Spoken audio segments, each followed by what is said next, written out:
Regular Show, the beloved cartoon classic that defined our childhoods, starring our favorite talking blue jay and raccoon, is officially making a comeback with 44 brand new episodes.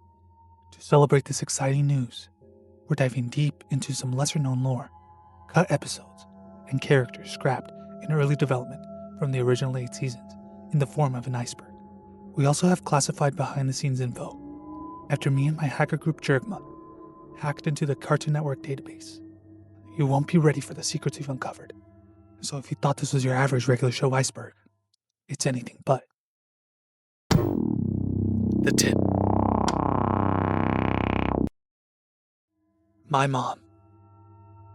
My mom is an iconic catchphrase from one of the main characters of the show, Muscle Man. Being the inverse of a your mom joke, it has a full episode centered around it in season 2.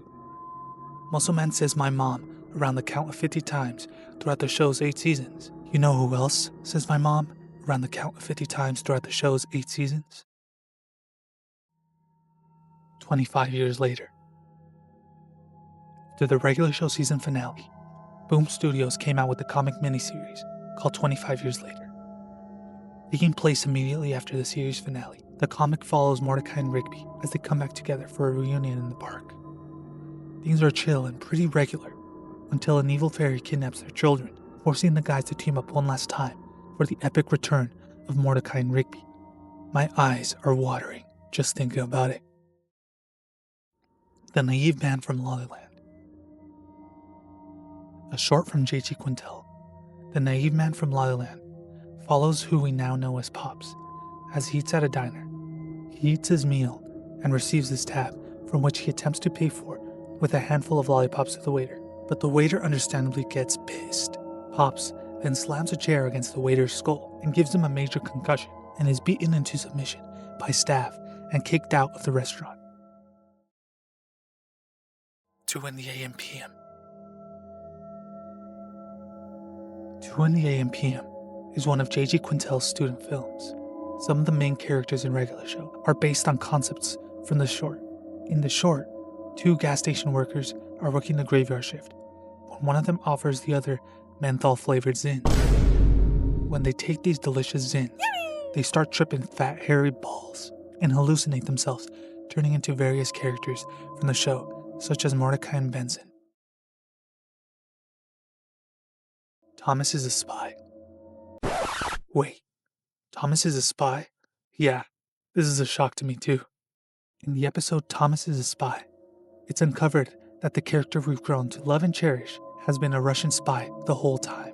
He had been a spy his whole life.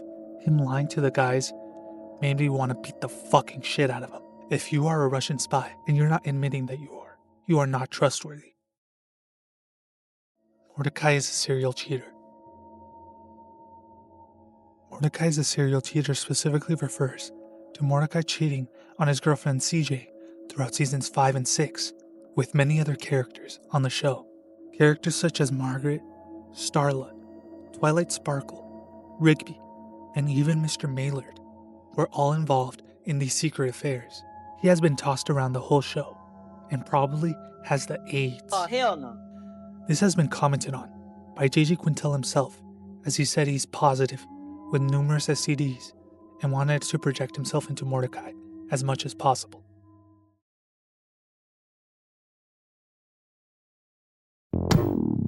The Shaft.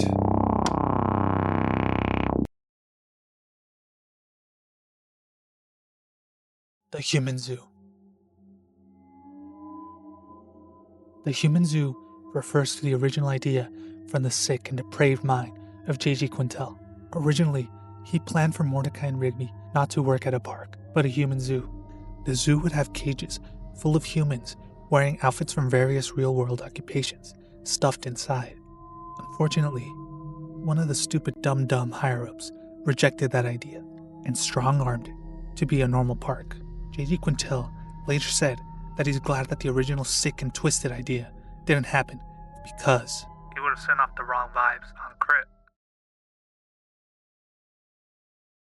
Rigby joins the Crips.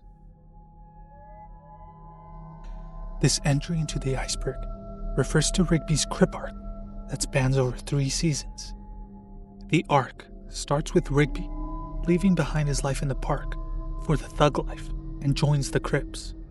Every episode throughout the arc follows two storylines. One follows the guys in the park with their usual misadventures, and the other follows Rigby's gang-banging lifestyle.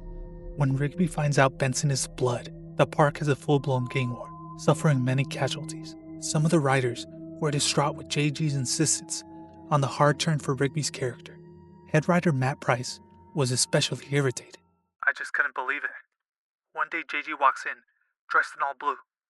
I initially thought he wanted to look like Mordecai as a gag, but every time he'd finished speaking, he would say, "On Crip. Can you send me the latest script? On Crip. Let's order a pizza. On Crip. I swear she's over 18. On Crip." He'd also do this thing called Crip walking, non-stop. He Crip walked exclusively around the office, and that's really where our rift started, before I found out about his affair with my wife. Skips has cancer. Deep into the Cartoon Network archives, we uncovered a lost episode titled Cancer. The episode opens with Skips seeing a urologist, where he gets diagnosed with testicular cancer.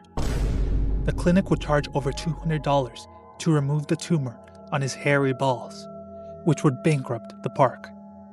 The guys desperately try to figure out an alternative way to remove Skip's nut cancer.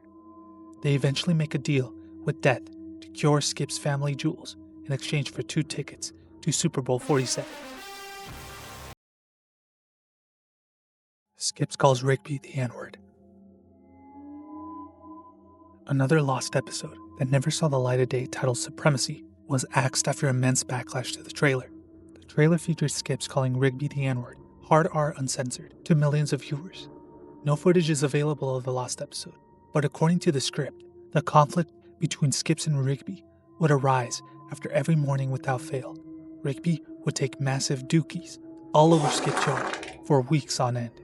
Skips would get fed up and proceed to call Rigby the N-word in front of Mordecai and Benson.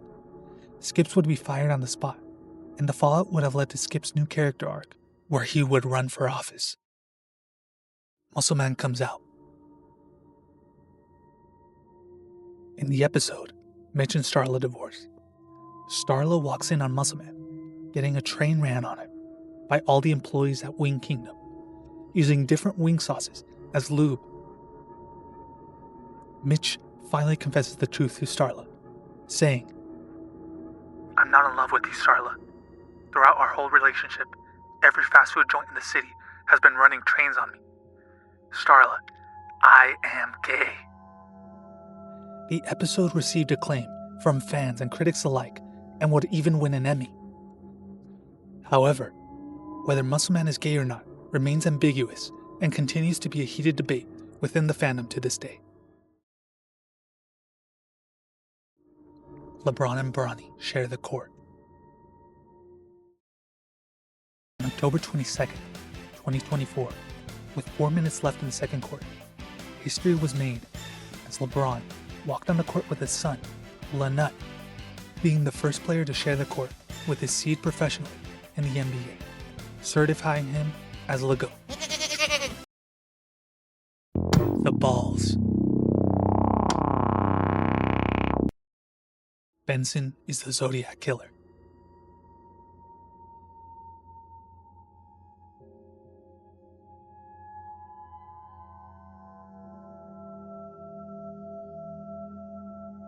The lost episode, Benson is the Zodiac Killer, had the potential to be the most critically acclaimed episode in the entire series.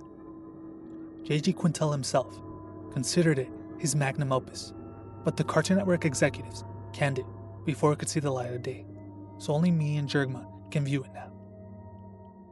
The original script follows Mordecai and Rigby sneaking into Benson's apartment, where they then discover that he was the Zodiac Killer.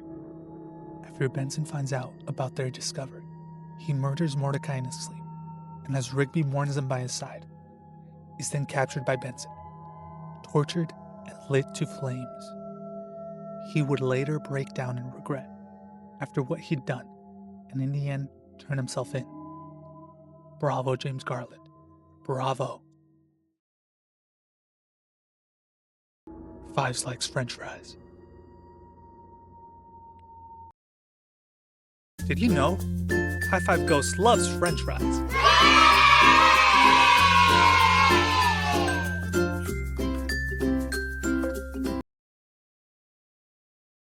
The 9/11 episode. J.G. Quintel pushed hard for an episode revolving around Mordecai and Rigby going back in time to 9/11, but the Cartoon Network executives shunned him, saying, "Nuh-uh, you can't make this episode." It would have revolved around the guys going back in time to stop 9/11, but they themselves would have gotten stuck in the Twin Towers on that fateful day and would need to escape. Unfortunately, High Five Ghost wouldn't survive the attacks and be absent for the remainder of the series. Skips is a homophobe. In the episode, The Park Does Pride, Mordecai and Rigby try to hold a gay parade at the park for their friend Muscleman, but Skips tries to stop them at every turn. The guys would press Skips on why he's so against the Pride Parade. They get Skips to finally admit his concerns, saying, This isn't right. This isn't natural. I haven't seen this before.